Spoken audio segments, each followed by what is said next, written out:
العموم أنا مبسوط خالص إن أنا أشوفكم النهاردة وفرحان بيكم.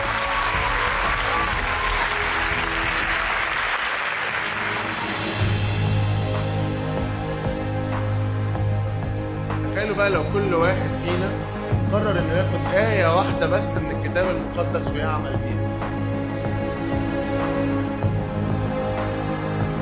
لو زرعت قداسة هطلع ايه؟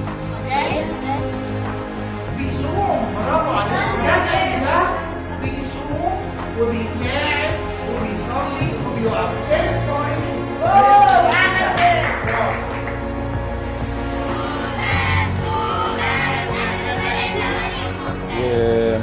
الفكرة اللي عاملها قداسة البابا توادرس اللي تعمل ملتقى للأطفال في لوغوس فكرة رائعة جدا.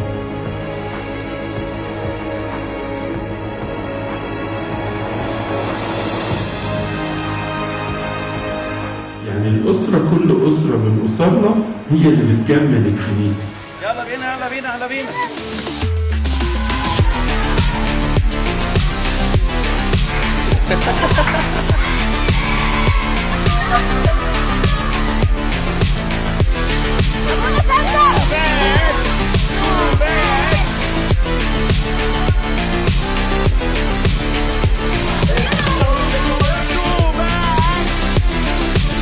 ها وريني.